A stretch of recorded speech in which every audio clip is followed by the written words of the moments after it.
Hello all of you, welcome back to my channel. मैं आज आप लोगों के लिए लेकर आ चुकी हूँ एक कलेक्टिव रीडिंग जिसका टॉपिक रहने वाला है how does your crush see you. आपके क्रश की नज़र में आप कैसे इंसान हैं। कोई एक पर्सन है जिस पर आपको क्रश है, लेकिन वो क्रश भी कोई ऐसा होना चाहिए जो आपको जानता है, आपका नाम जानता है या जानती है, ओके जिसे आपकी एग्जिस्टेंस के बारे में पता है, जिसको आपके बारे में पता है, जिसने थोड़ा बहुत आपसे इंटरेक्ट किया है एटलीस्ट। ये किसी स्ट्रेंजर क्रश के ऊपर या किसी सेलिब्रिटी क्रश के ऊपर एप्लीकेबल नहीं होगी रीडिंग। तो आपके क्रश की नज़र में आप कैसे इंसान हैं, how do they see you. आपके क्रश आपको किस नज़र से देखते हैं ये जानेंगे। रीडिंग जनरल है, कलेक्टिव है, सभी ज़ोडिएक साइंस के लिए है, हर उम्र के व्यक्ति के लिए है, टाइमलेस है। ओके जब भी आप इस वीडियो को देख रहे हैं आपके साथ रेजोनेट करेगा। अगर आप इस वीडियो तक पहुंच गए हैं तो ओपन माइंडेड होकर देखिएगा। और फिर भी अगर आप सुन रहे हैं मुझे तो डेफिनेटली व्यूअर्स इसमें कोई ना कोई मैसेज आपके लिए ज़रूर है, तभी आप यहाँ तक पहुँचे हैं। There is always a meaning behind it. आप इस वीडियो तक पहुँचे, इसे सुन रहे हैं, माना कि ये कलेक्टिव जनरल रीडिंग है और इसमें ओपन माइंडेड होकर आपको सुनना चाहिए, लेकिन क्योंकि आप इस वीडियो तक पहुँचे हैं तो इसमें कोई संदेश ज़रूर होगा, तभी आप यहाँ तक आए हैं। चैरियट का कार्ड ही सबसे पहला कार्ड आया है। What a beautiful card it is. सबसे पहली चीज़ व्यूअर्स मैं आपको यहाँ पर ये बताना चाहूँगी कि आपके क्रश की नज़र में आप एक ऐसे इंसान हो जो ज़्यादा बोलने में नहीं, करके दिखाने में विश्वास रखते हो। पहली चीज़ तो ये, आपके क्रश आपके बारे में इतना ही अनुमान लगाया है या ऐसा ही अनुमान लगाया है कि आप कम बोलते हो। आप एक ऐसे इंसान नहीं हो जो बड़े बड़े फेंकना, लंबी लंबी बातें फेंकना, ऐसे इंसान नहीं हो। आप थोड़ा कम बोलते हो लेकिन प्रैक्टिकली करके दिखाते हो चीज़ें। लाइक अगर आप किसी की केयर करते हो तो आप बोलोगे नहीं उसको बार बार I care for you, I genuinely care for you, नहीं आप बोलोगे नहीं। जब टाइम आएगा आप कुछ ऐसा करोगे जिससे अपने आप साबित हो जाएगा कि आप कितनी केयर करते हो। ओके तो कहीं ना कहीं व्यूअर्स यहाँ पर आपके क्रश को आपके लिए ऐसा लगता है या उनकी नज़र में आप एक ऐसे इंसान हो जो मतलब आपके ना एक्शंस ज़्यादा लाउडर स्पीक करते हैं, लाइक बोलते हैं your action speaks louder than your words. आपके जो एक्शंस हैं वो ज़्यादा प्रूव करते हैं और आप बोलते नहीं हैं। तो ये उनको एक चीज़ आपके बारे में लगती है। आप बताइएगा सच में ऐसा है या फिर ये सिर्फ उनका अंदाज़ा है। ओके एक चीज़ ये भी उनको व्यूअर्स आपके बारे में लगती है that you are someone who does not believe in differences और कंपैरिजन्स और सुपीरियोरिटी, इन्फीरियोरिटी। यानी आप एक ऐसे इंसान हैं जो ज़्यादा भेदभाव में नहीं मानते कि मैं सुपीरियर हूँ, ये इन्फीरियर है, मैं ज़्यादा गुड लुकिंग हूँ, ये कम गुड लुकिंग है, मेरा कल्चर ज़्यादा अच्छा है, इसका बुरा है, मेरा कास्ट ज़्यादा अच्छा है, इसका ऐसा है, उसका ऐसा है, या मैं ज़्यादा पढ़ा लिखा हूँ, ये कम। मतलब आपके अंदर ना ऐसे डिफरेंसेस नहीं है लोगों को लेकर। आपके मन में किसी भी तरह की धारणा कि अरे मेरा कॉम्प्लेक्शन ऐसा है, उसका कॉम्प्लेक्शन वैसा है, मेरा फैशन सेंस ऐसा है, उसका फैशन सेंस ऐसा है, मेरा बात करने का तरीका कैसा है, कितना अच्छा है, उसका बात करने का तरीका कैसा है। तो उनके अंदर ना चीज़ों को लेकर ज़्यादा भेदभाव नहीं है। अलग अलग लेवल्स पर मैंने बोलने की कोशिश की आपको, बट कोई ऐसी कहीं ना कहीं कोई ऐसा लेवल है जहाँ पर आपके क्रश को लगता है कि आपके अंदर ना डिस्क्रिमिनेशन नहीं है। आप भेदभाव करना भी पसंद नहीं करते, कोई सामने करता है तो आपको देख के भी अच्छा नहीं लगता। ऐसे लोगों के साथ आप कभी फ्रेंड्स नहीं बन सकते। तो हो सकता है आपके क्रश ने आपको कभी कोई ऐसी बात करते हुए सुना है या आपकी चॉइसेस कुछ लाइफ में ऐसी देखी हैं जिसकी वजह से उनको अपने आप लगा हो कि आप कितने इक्वल फेयर इंसान हो। कोई भेदभाव, कोई पार्शियलिटी, कोई फेवरेटिज्म, बाइसनेस, ऐसा कुछ नहीं है आपके अंदर। आप ज़्यादा डिफरेंसेस में नहीं मानते। You believe in equality, you believe in unity. आप यूनिटी और इक्वालिटी में मानते हैं। तो आपको वो ऐसा समझते हैं कि आप एक फेयर इंसान हैं। ओके और एक फेयर होने के साथ साथ आप बहुत वाइज पर्सन हैं, ऐसा वो सोचते हैं। दूसरी चीज़ व्यूअर्स, एक और चीज़ मुझे यहाँ चैनल हो रही है। आपके क्रश को ना आपके बारे में ऐसा भी लगता है कि आपको ट्रैवलिंग बहुत पसंद है। ओके हो सकता है सोशल मीडिया पर आप ज़्यादा ट्रैवलिंग के फ़ोटो वगैरह अपलोड करते हैं, या फिर बातों में बोलते हैं मुझे यहाँ जाना है, वहाँ जाना है, या फिर आपने काफ़ी लोगों को बता रखा है कि मैं यहाँ जाऊँगा, वहाँ जाऊँगा, या फिर मैं यहाँ से वहाँ शिफ्ट हो जाऊँगा, उस शहर में, उस देश में, उस स्टेट में जाऊंगा या जाऊंगी। तो आपके क्रश को ये सब सुन के या जान के लगा है कि शायद आपको ट्रैवलिंग बहुत पसंद है, घूमना फिरना ज्यादा अच्छा लगता है। ओके, तो ये कुछ चीजें हैं, इनमें से आप बताइए, पहले कमेंट में बताना स्टार्ट कर दीजिए कि क्या आप ये जो तीनों बातें बताई मैंने, ये क्या ये तीनों बातें आप में है, या फिर इसमें से एक आधी ही कोई बात थी जो आपसे मैच कर रही है, क्योंकि ये आपके क्रश ने आपको सच में समझा है सही या फिर उनका अंदाजा गलत है। ओके, लेट्स सी, और आप अपने क्रश की नज़रों में कैसे हैं। 4 ऑफ एयर, कहीं ना कहीं, oh my God, that is so beautiful. Viewers देखिए, कहीं ना कहीं आपके क्रश को आपके बारे में ऐसा भी लगता है that you are someone who is very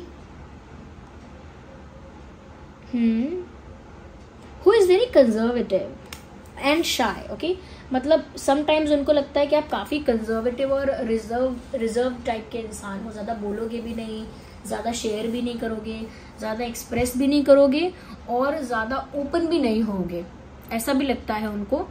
और ऐसा भी लगता है कि या तो आप सच में इतने ज्यादा इंट्रोवर्ट हो, रिजर्व्ड हो बहुत ज्यादा, या फिर आप शाय हो बहुत ज्यादा। तो उनको यही कुछ चीजें आपको देखकर थोड़ा बहुत लगती हैं कि आप एक्सप्रेस कम करते हैं या बोलते कम हैं। मैंने पहले भी कहा था आप बोलते कम हैं, तो क्योंकि आप बोलते कम हैं, एक्सप्रेस कम करते हैं, अपने इमोशंस को डिस्प्ले थोड़ा कम करते हैं, शो कम करते हैं, तो ऐसा लगता है आपके क्रश को, दोनों ही बातें लगती हैं अलग अलग समय पर। कभी उनको लगता है कि आप थोड़े ज्यादा कंजर्वेटिव हो, आप ज्यादा रिजर्व्ड हो, ओके, और कभी कभी उनको लगता है कि आप बहुत इंट्रोवर्ट हो या बहुत शाय हो। Okay, sometimes they think that too, ऐसा भी उनको लगता है कि आप थोड़े से शाय फील करते हो, थोड़ा सा रिजर्व्ड और शाय, और कहीं ना कहीं थोड़ा सा कॉन्शियस हो जाते हो। एक इंट्रोवर्ट टाइप का आपका बिहेवियर है, तो उनको लगता है आप एक इंट्रोवर्ट हो सकते हैं, डेफिनेटली ये उनको लगता है। आप बताइए कमेंट्स में कि आप सच में इंट्रोवर्ट है या नहीं। Oh my God, emperor, look at this, such a beautiful card it is. तो व्यूवर्स, आपके क्रश को आपके बारे में ऐसा भी लगता है कि आपकी पर्सनालिटी एक किंग लाइक पर्सनालिटी है या एक क्वीन लाइक पर्सनालिटी है, लाइक एक एम्परर और एम्प्रेस की तरह। ओके, एक राजा और रानी जैसी पर्सनालिटी है आपकी। पर्सनालिटी से सब कुछ इंक्लूड है उसमें, आपके कम्युनिकेशन स्किल्स, आपका फैशन सेंस, आपका बॉडी लैंग्वेज, ओके, आपके थॉट्स, आपके प्रिंसिपल्स, आपकी मॉरल वैल्यूज, सब कुछ उसमें आता है, आपका पूरा ऑरा कंप्लीटली। तो यहाँ पर दर्शाता है ये चीज कि आपके क्रश को लगता है कि आपकी जो पर्सनालिटी है वो बहुत स्ट्रांग है, बहुत पावरफुल है। आप चाहे कम बोलें लेकिन एक स्ट्रॉन्ग पर्सनालिटी के इंसान हैं। ऐसा नहीं है कि कम बोल रहे हैं तो कोई आपको हल्के में ले लेगा, नहीं, चुप है तो लेकिन एक सिंसियरिटी है फेस पे, एक ऑरा है, एक तेज है। लगता है कि इस इंसान से बात करने जाएंगे तो थोड़ा सोच के बात करेंगे, समझ के बात करेंगे, कुछ भी नहीं बोलेंगे। ये इंसान काफी, ऐसा लग रहा है कि काफी मतलब स्ट्रॉन्ग पर्सनालिटी का है, काफी पावरफुल पर्सनालिटी का, कॉन्फिडेंट इंसान है, काफी करेजियस इंसान लग रहा है, ब्रेव इंसान लग रहा है। तो आपको देख के ऐसा लगता है उन्हें काफी ब्रेव हो, करेजियस हो, काफी कॉन्फिडेंट पर्सनालिटी के हो, गुड लुकिंग भी हो, और एटीट्यूड एक किंग लाइक एटीट्यूड है आपका या क्वीन लाइक एटीट्यूड है आपका।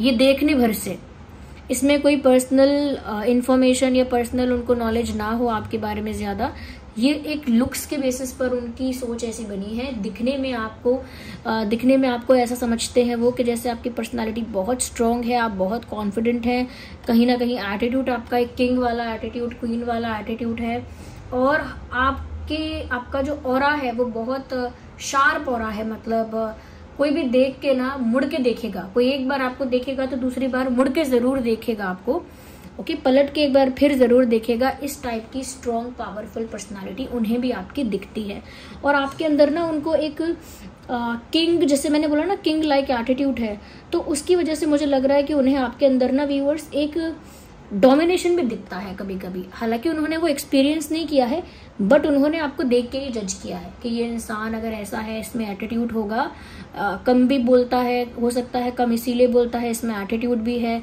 दिखने में भी ऐसा लग रहा है, तो हो सकता है ये काफी अपनी मर्जी करने वाला इंसान होगा। ऐसे उन्होंने अंदाजा लगाया होगा बट नॉट ऑलवेज। कभी एक दिन सोच लिया ऐसा, कभी एक मोमेंट पे, not always. Okay, we need more cards. Shuffle करते हैं आगे। और और ओके व्यूअर्स,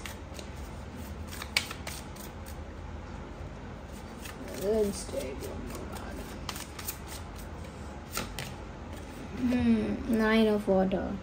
व्यूअर्स, उनको लगता है आप बहुत केयरिंग हैं, और ये केयरिंग बात सिर्फ इसीलिए नहीं है कि आप कोई सामान बहुत ध्यान से रखते हैं, लैपटॉप बहुत ध्यान से रखते हैं, या कपड़े बहुत संभाल के रखते हैं। केयरिंग से उनका मतलब है कि आप कदर करते हैं, वैल्यू करते हैं, चाहे फिर वो सामान हो आपका, चाहे आपके रिश्ते हैं, आपके दोस्त हैं, आपका काम है। You value things. हो सकता है आपने कभी ऐसा दिखाया है कि आपके काम की कितनी वैल्यू है आपके लिए, या आपके पेरेंट्स की कितनी वैल्यू है। आप ignore the background noise of cafe. If there is any background noise in the video, ignore that, viewers. Try to focus on my voice. Yeah, I can hear that. I hope that's not too loud. Okay, focus here. तो viewers, यहाँ पर उनको लगता है ना कि जैसे कभी आपने कुछ मेंशन ऐसा किया हो, या सोशल मीडिया पर ही ऐसा कुछ दिखाया हो कि फैमिली को काफ़ी वैल्यू दे रहे हैं, या फ्रेंड्स की वैल्यू बहुत है, आपके काम की बहुत वैल्यू है। कोई लोग काम को भी फॉर ग्रांटेड लेते हैं कि काम है, हो जाएगा, कर लेंगे। आप काम को भी वैल्यू दे रहे हैं, मतलब कुछ उन्होंने ऐसा देखा है जिससे उनको पता लगा है कि आप सच में कदर करते हैं, चीज़ों की केयर करते हैं, उन्हें उतना महत्व देते हैं जितना महत्व वो चीज़ें डिजर्व करती हैं, जितना महत्व दिया जाना चाहिए उतना महत्व आप देते हैं, और सच में केयर करते हैं। मतलब आपके पास कोई भी रिश्ता सेफ है, किसी ने आपसे दोस्ती की है तो एक सेफ फ्रेंडशिप है, अच्छी फ्रेंडशिप है। किसी ने आपको कोई कार्य सौंपा है तो वो अब आराम से टेंशन फ्री हो सकता है। क्यों? क्योंकि आप उससे महत्व देंगे उस कार्य को। किसी ने आपसे दोस्ती की है तो उसे डर नहीं लगना चाहिए कि अभी दोस्ती निभाएगा कि नहीं, आप निभाएंगे ही, क्योंकि आपको वैल्यू है। तो एक अच्छा वैल्यू सिस्टम आपका उनको दिख रहा है, जिसमें उनको केयर बहुत दिख रही है आपके अंदर, रिश्तों की केयर, लोगों की care. So you care about things and you care about people also. That's what they think, उनको ऐसा लगता है। कहीं ना कहीं व्यूअर्स, आपके क्रश को ऐसा लगता है that you have a diamond character. आपका जो कैरेक्टर है ना, आपका चरित्र जो है वो हीरे जैसा चमकता हुआ चरित्र है। चरित्र पर कोई उनको लगता नहीं है कि कोई आप में कोई फ्लॉ है, कोई कैरेक्टर फ्लॉ है, कुछ लगता ही नहीं है। हालांकि वो जज करने वाले कोई नहीं होते। First of all keep that in mind कि वो जज करने वाले नहीं होते कि आपका कैरेक्टर फ्लॉ है कि नहीं है कोई उसमें, या कैरेक्टर कैसा है। But still they felt that way. उनको इस वे में भी अच्छा ही लगा है कि आपका कैरेक्टर जो है वो एक डायमंड जैसा कैरेक्टर है, एक चमकता हुआ चरित्र है आपका, उभरता हुआ चमकता हुआ चरित्र है आपका। So that is a good thing. Okay, हो सकता है कि आपने अपना फर्स्ट इम्प्रेशन इनके ऊपर बहुत अच्छा जमाया है, इस वजह से आपकी माया में मोहित हो गए हैं ये। ओके, यहाँ पर मुझे ना वाटर साइन, एयर साइन काफी प्रोमिनेंट दिख रहा है। So cancer, Scorpio, Pisces and Gemini, Libra, Aquarius काफी प्रोमिनेंट साइंस है यहाँ पे। Okay, let's take some more cards. वैसे तो काफ़ी कुछ क्लियर हो ही गया है। Okay, transformation. व्यूअर्स, आपके क्रश को आपके बारे में एक चीज़ ये भी लगती है that you are someone who is very open for change. मतलब आप एक रिजिड पर्सनालिटी नहीं हो, या फिक्स मेंटालिटी वाले नहीं हो कि एक माइंडसेट है तो वही माइंडसेट रहेगा अब सालों।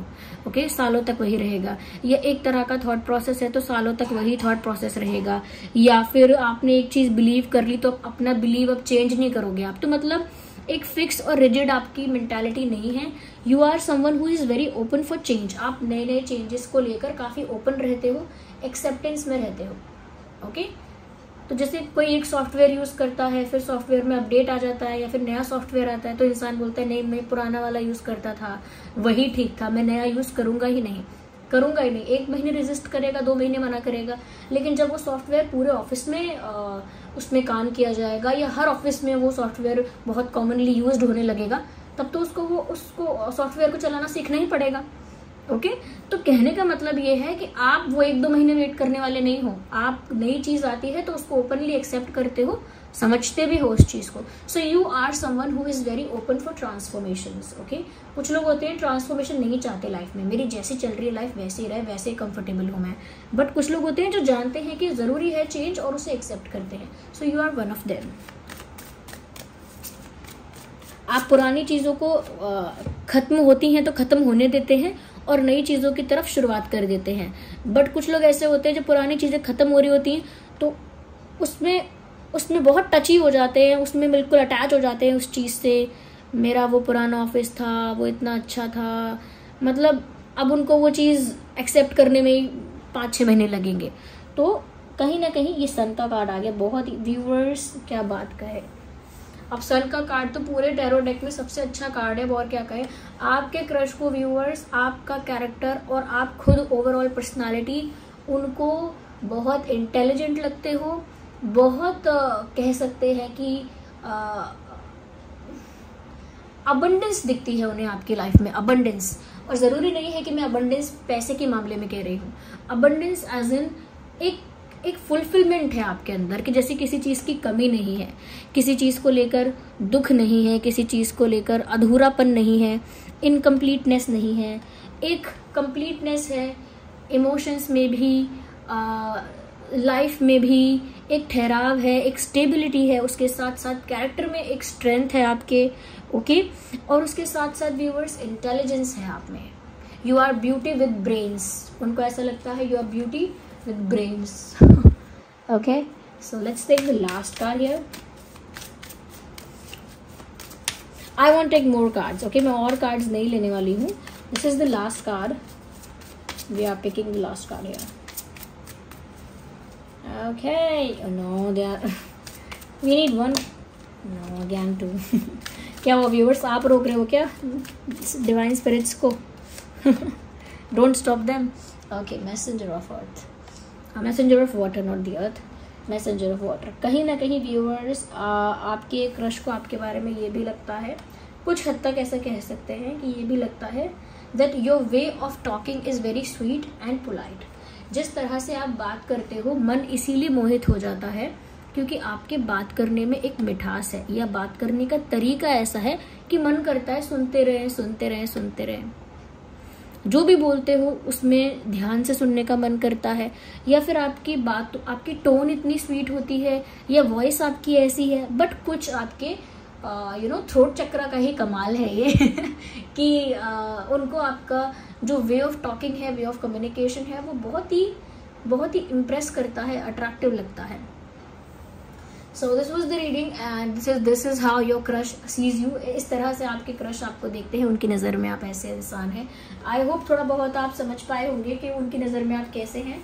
और व्यूअर्स आप मुझे ना कमेंट करके बताइए कि क्या सच में आप कम्प्लीटली ऐसे ही हैं या फिर 30-40% ऐसे थे, बाकी तो उन्होंने ज़्यादा अच्छा सुन लिया है, ज़्यादा अच्छा मान लिया है।